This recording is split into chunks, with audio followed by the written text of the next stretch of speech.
안녕하세요. 저는 결혼한 지 3년 된 30대 중반의 가정주부입니다. 시어머니가 결혼도 하기 전에 시집간 신우한테 제 재산 내주라며 말도 안 되는 억지를 쓰시길래 재산 대신 남편을 내주었습니다. 남편과 저는 우연히 만났습니다. 아는 언니가 나가기로 한 소개팅이 있었는데 언니가 갑자기 바쁜 일이 생겼다며 저에게 대타로 나가달라고 부탁을 하더라고요. 당시 저는 언니의 부탁을 거절할 수가 없어서 밥이나 한 끼 얻어먹고 와야겠다라는 심정으로 나갔습니다. 그런데 생각보다 남편이랑 말이 너무 잘 통해서 사귀게 되었고요. 당시 남편은 중소기업을 다니는 평범한 회사원이었고 저는 콜센터 상담사로 일하고 있었습니다. 둘이 합쳐 한 달에 500 정도를 벌었기에 결혼 이야기가 나왔을 때 같이 먹고 살기에 무리는 없지 않을 거라 생각했습니다. 저 같은 경우 친정 부모님이 결혼을 하게 되면 5천만 원 정도 지원을 해주신다고도 했었고 모아둔 돈도 조금 있었거든요. 하지만 막상 먼저 결혼 이야기를 꺼냈던 남편의 경제적 상황을 짚어보니 한숨밖에 나오지 않았습니다. 모아둔 돈은 2천만 원이 전부였고 시댁에서는 아직 대학교 졸업도 안 한 신우와 당신들 노후가 불안해서 맏아들인 남편이 장가를 간다는데도 한 푼도 보태줄 수 없다고 하셨습니다. 사귄 지 1년도 되지 않아 결혼을 약속한 마당에 시댁에서 그렇게 나오니 이 결혼을 하는 게 맞는 건가라는 고민을 하게 되더라고요. 친한 언니에게 어찌하면 좋겠냐고 털어놓으니 오히려 시댁에서 아무런 도움도 받지 않으면 나중에 혹시나 시댁에서 무리한 요구를 해와도 떳떳할 수 있다고 조언을 해줬습니다. 일리가 있는 말처럼 들렸어요. 물론 친정부모님도 이 상황을 아시고는 이 결혼은 안 하는 게 좋겠다고 말씀하셨습니다. 저는 돈이라는 게 있다가도 없는 거고 없다가도 있는 거 아니냐며 며칠 동안이나 친정부모님을 설득해야만 했어요. 그렇게 어려움을 이겨내고 남편과 저는 서로에 대한 믿음과 사랑으로 결혼을 하게 되었습니다. 사실 결혼식을 준비하는 과정 또한 순탄치만은 않았습니다. 집을 알아보는데 매물도 많이 없고 집값도 많이 올라 엄두가 안 나더라고요. 남편과 제가 며칠 동안 머리를 맞대고 고민해봐도 빠듯한 예산으로 매매는커녕 전세도 쉽지 않았거든요. 결국 저희는 제대로 된 집을 사기 전까지는 가전제품이 풀옵션으로 갖춰진 오피스텔에서 살기로 했습니다. 13평 남짓한 원룸이 전부였지만 신혼이니까 견딜 수 있겠다는 자신감이 있었네요. 결혼식을 며칠 앞둔 어느 날이었습니다. 하루는 일을 마치고 집으로 가려는데 시어머니께서 전화를 해오셨습니다. 시간 되면 시댁에 잠깐 들렸다 가라고 하시더라고요. 참고로 제가 일하는 직장과 시댁은 지하철로 30분 정도 걸리는 거리입니다. 저는 알겠다 하고 남편에게 전화를 걸어 지금 당신네 집에 가는데 당신도 있는 거 맞냐고 물었어요. 그러자 남편은 오늘 야근이라며 시어머니께서 왜 저를 부르시는지 짐작가는 바가 없다고 하더군요. 남편도 없을 거라고 하고 이유도 모른다 하니 얼마나 긴장이 됐는지 모릅니다. 집에 도착했을 때가 7시 반쯤이었는데 시부모님과 신우가 식사를 막 마쳤는지 시어머니께서 식탁을 치우고 계셨습니다. 저에겐 밥 먹었냐 한마디 묻지도 않으시더라고요. 주신다고 해도 자리가 불편해 먹을 생각도 없었습니다만 묻지도 않으시니 마음이 상하긴 했어요. 치우는 걸 도와드려야 하나 잠시 생각했지만 신우도 거실에 누워서 TV 보고 있고 아직 결혼도 안 한 데다가 제가 먹은 식사도 아닌데 제가 부엌에 들어가서 살림에 손을 대는 게 예의가 아닌 것 같기도 했고요. 그래서 약간 마음이 불편하긴 했지만 신우 옆에 가서 앉아 있었습니다. 곧 시어머니가 저를 식탁으로 부르시더니 결혼하면 오피스텔에서 산다는 게 사실이냐고 물으셨습니다. 그럼 혼수는 어떻게 할 거냐고도 물으셨고요. 이때 저는 뭐라도 사주시려고 물어보시는 건가 싶어서 아주 잠깐이지만 기대를 품고 감사함까지 느낄 뻔했습니다. 저희가 이사 가려는 오피스텔은 풀옵션이라서 대부분 필요한 게 구비되어 있어 따로 살 건 없을 것 같다고 말씀드렸어요. 그러자 시어머니는 제가 생각지도 못한 말씀을 하셨습니다. 저더러 맏며느리 자리로 시집을 오면서 혼수도 없이 맨몸으로 올 생각인 거냐고 물으셨어요. 순간 제가 벙쪄서 아무 말도 못하고 있으니까 다른 집은 맏며느리가 들어오면 시댁 살림도 바꿔주고 시모밍크에 신우 명품백 사주는 게 기본이라던데? 넌 아무것도 안 할 생각이냐고 물으시는 거예요.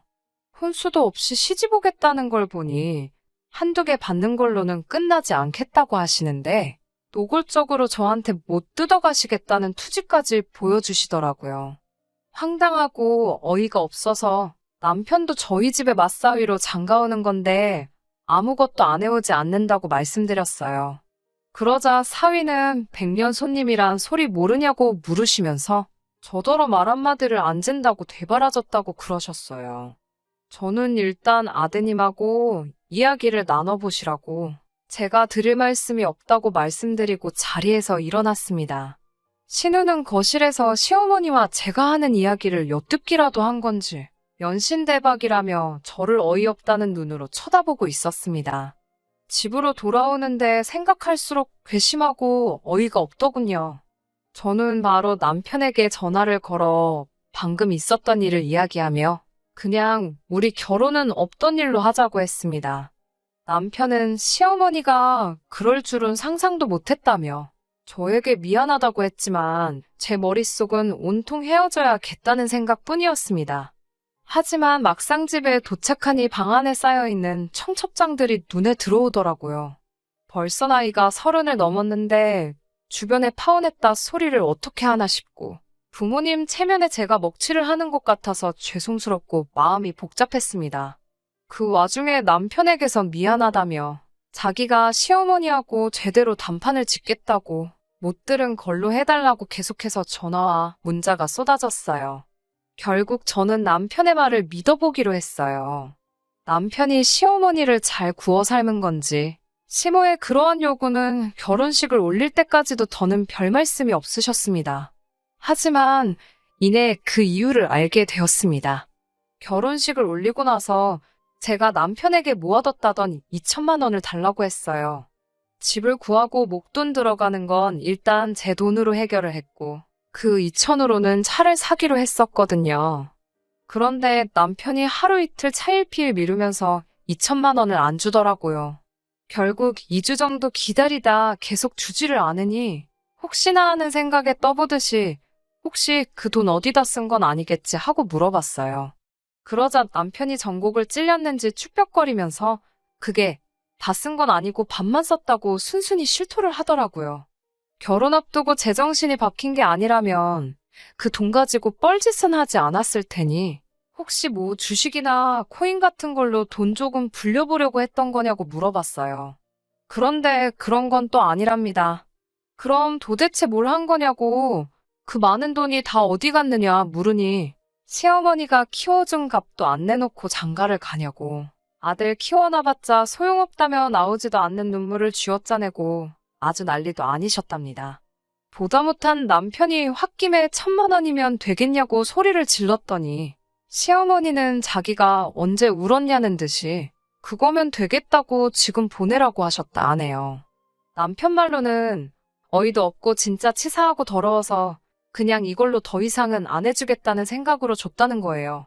지금이야 아쉽겠지만 이게 더 멀리 보면 사게 먹힐 거라면서 제게 설명하면서요. 터무니없고 황당한 이야기에 기가 다 차더군요. 남편은 제 눈치를 살살 보면서 다시는 저하고 상의 없이 시댁에 금전적인 지원은 하지 않겠다며 믿어달라고 하더군요.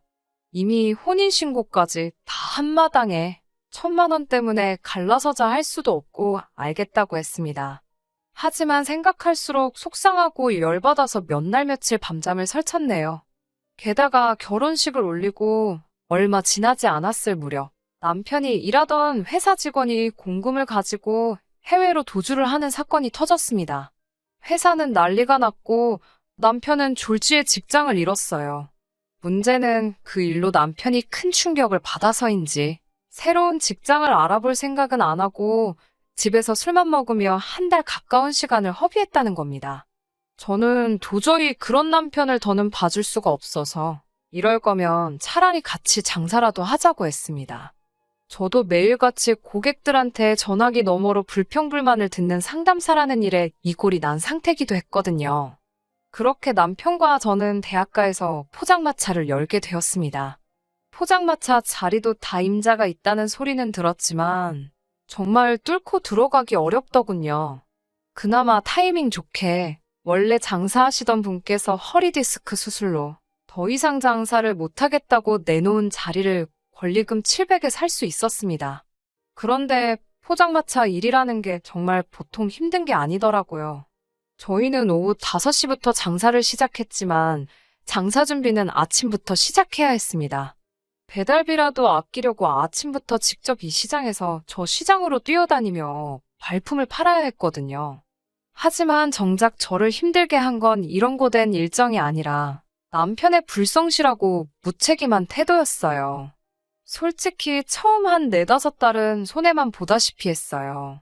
둘 다 장사를 처음 해보는 거다 보니 생각지도 못한 곳에서 실수를 하기도 했고 손님들에게 욕도 먹고 사기도 당하고 정말 별일이 다 있었거든요.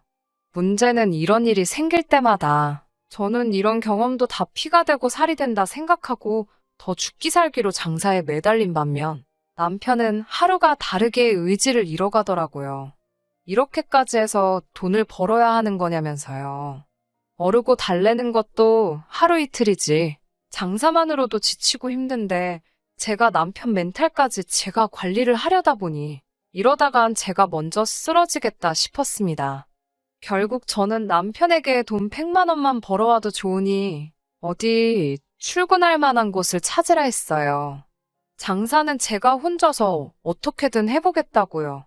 얼마 후 남편은 예전에 같이 일하던 동료의 소개로 다시 일자리를 구하게 되었습니다. 월급도 직책도 예전만 못했지만 본인이 만족해하니 저도 그걸로 됐다 싶었습니다. 게다가 남편이 더 이상 신경 쓰이게 하질 않으니 덩달아 포장마차 매상도 오르더군요. 그렇게 포장마차를 시작하고 2년쯤 되었을 무렵 저는 월 평균 700~800 이상을 벌고 있었습니다. 반면에 남편은 월 200을 간신히 넘기고 있었어요. 분명히 말하지만 이때도 저는 남편과 이혼을 생각하지 않았습니다. 비록 종종 남편이 자기는 엄연히 사무직이고 저는 장사꾼이라면서 마치 직업에도 귀천이 있다는 식으로 말했을 때도 저는 그저 남편이 자존심이 상해서 그러나 싶었고 진심으로 남편을 이해하려고 했어요. 월소득이 안정적으로 자리가 잡혔다 느껴지면서 저는 정식으로 가게를 차려야겠다는 생각을 하게 되었습니다. 아무리 장사가 잘 돼도 포장마차라고 하면 무조건 색안경을 쓰고 보는 사람들이 불편하기도 했고 언젠가부터 제 이름을 내건 프랜차이즈 매장을 여는 목표를 갖게 되었거든요. 남편에게도 슬슬 포장마차를 접고 가게를 내려고 한다고 이야기를 했어요. 가게를 열고 나면 아이도 갖자고 약속했고요. 남편이나 저나 애를 좋아해서 원래는 결혼하자마자 애를 갖고 싶었는데 그땐 경제적으로도 불안하고 그래서 계속 미루고 있었거든요. 아무튼 며칠 뒤 시어머니에게서 연락이 왔습니다. 언제 한번 밥이나 같이 먹게 남편이랑 시댁에 오라고요. 사실 남편 실직했을 때 제가 시어머니께 한번 하소연을 한 적이 있습니다. 정신 차리라고 따끔하게 한마디라도 해달라고 말이에요. 그런데 시어머니께선 저에게 네 남편이니 네가 간수를 똑바로 해야지. 왜 나한테 와서 떠넘기냐고 하셨어요. 그 말씀에 제가 정말 너무 실망해서 그 이후로는 정말 명절이나 생신 때 아니면 연락 안 하고 지냈습니다. 전화를 받은 주말에 점심 식사를 하러 시댁에 갔습니다. 당시 결혼한 지 햇수로 3년 차였는데 부끄러운 이야기지만 처음으로 시어머니가 차려주시는 밥을 다 먹어봤네요. 도대체 무슨 말씀을 하시려고 이렇게 잘해주시나? 돈이라도 빌려달라고 그러시는 건가? 얼마나 빌려달라 하시려고 이러시지 별 생각이 다 들더라고요.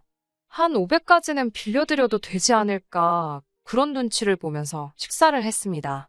이윽고 식사를 마치고 시어머니와 신우 그리고 남편과 저 4사람이 거실에 모여 앉았습니다. 시어머니께서는 저더러 요새 장사하느라 고생이 많다며? 라고 말문을 여셨습니다. 이제 많이 익숙해져서 괜찮다고 하자. 그거 참 다행이라고 하시더군요. 그러더니 그럼 가게 내지 말고 그 자리에서 장사를 좀 더 하는 게 좋겠다고 하시는 거예요. 그게 무슨 소리냐고 물으니 눈에서 꿀이 떨어지는 것 마냥 사랑을 가득 담은 눈으로 신우를 바라보시면서 신우가 아이를 가졌다고 말씀하시더군요.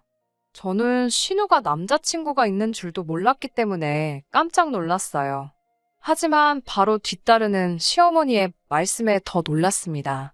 결혼할 상대가 신우보다 5살이나 어린 이제 막 군대를 다녀온 학생이라는 거예요.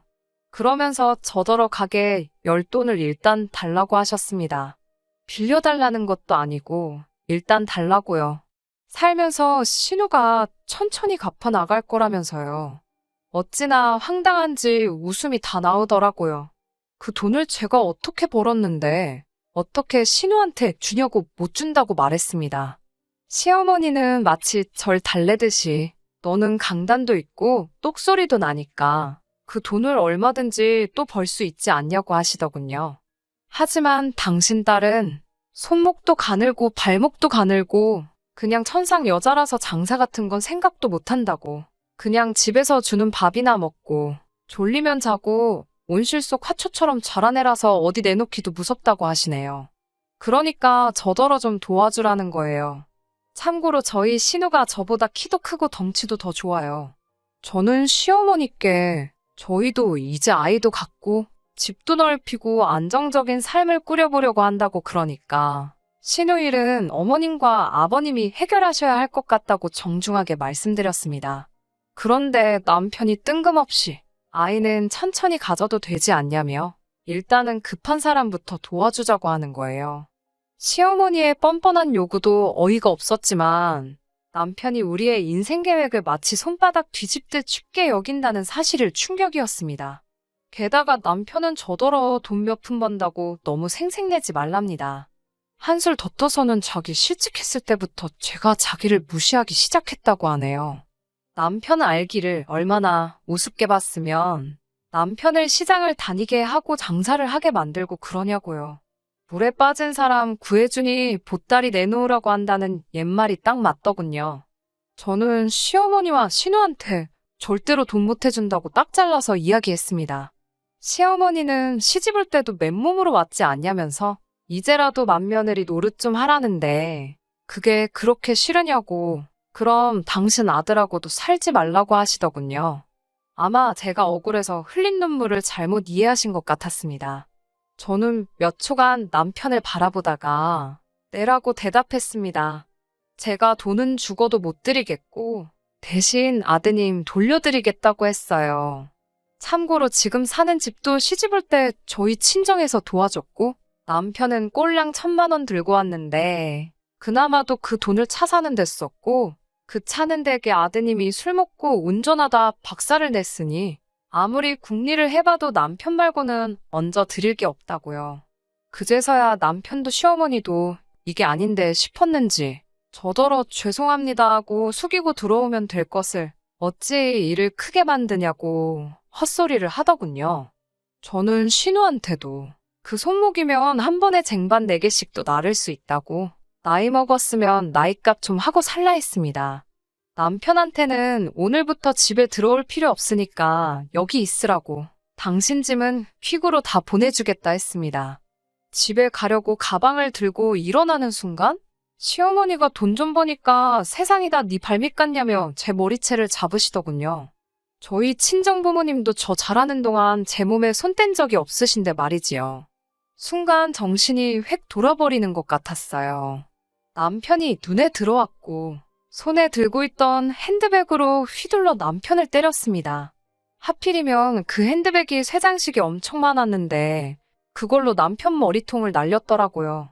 남편이 소리를 꽥 지르면서 쓰러졌어요. 피도 안 나고 욕도 하는 걸 보니 치명타는 아니었나 보더군요. 저는 그 틈을 타서 뒤도 안 돌아보고 그 집을 벗어났습니다. 당연히 얼마 지나지 않아 남편과 시어머니가 번갈아 가면서 전화를 해대더군요. 저는 결국 친정아버지께 연락을 드렸고 친정아버지께서 한달음에 저희 집으로 쫓아오셨습니다. 사실 시어머니께서 혼자셔서 웬만하면 친정아버지가 양쪽 집안일에 나서지 않으셨거든요. 친정아버지가 도착하시고 한 10분도 채 되지 않아서 남편과 시어머니가 현관 비밀번호를 따고 들어왔습니다. 현관 문이 열리면서부터 욕을 내뱉던 두 사람은 저희 친정아버지를 발견하곤 갑자기 합주기가 되더군요. 친정아버지가 평소에도 우리 딸을 이렇게 대한 거냐며 남편 멱살을 잡았습니다. 남편은 깨갱하며 죄송하다는 말만 연신하더군요. 친정아버지는 남편에게 곱게 이혼하고 우리 딸 인생에서 꺼지라고 그러시더군요. 저는 친정아버지의 그런 무서운 모습을 그때 처음 봤는데 정말 든든했습니다. 그 이후로 한 2주 동안 남편에게 미안하다며 다시 생각해볼 수 없냐는 연락이 왔지만 결국 이혼했습니다. 돈이 없는 것보다도 자격지심이 심한 그 남자를 제가 더 이상 품어줄 수가 없겠더라고요. 저는 남편과 이혼하고 포장마차를 접었습니다. 그리고 목표했던 대로 제 이름 석자를 걸고 가게를 열었습니다. 다른 걸 다 떠나서 남편에게 고마운 것이 딱 한 가지가 있습니다. 남편의 실제가 아니었으면 제 인생의 시작도 하지 않았을 사업을 시작하게 해준 것, 그리고 그로 인해 이렇게 제 이름 달린 가게 하나를 차리기까지 이렇게 성공할 수 있게 계기를 만들어 주었다는 거예요. 이혼하게 된 부분에 대해서는 한 점 아쉬운 게 없네요. 그간 제가 스스로 참아가며 희생을 해준 만큼 남편도 저를 위해 해준 게 하나도 없으니까요. 한 달에 이제 100몇만 원 받는 수입으로 새 식구, 아니 이제 신혼의 애에다가 신우랑 결혼할 남자까지 하면 5식구일 텐데 그 돈으로 평생 행복하게 먹고 살았으면 좋겠다는 생각이 드네요. 끝까지 들어주셔서 감사합니다. 오늘의 사연은 여기까지입니다. 구독과 좋아요, 알람 설정 부탁드리고 더 좋은 사연으로 다시 찾아뵙겠습니다. 감사합니다.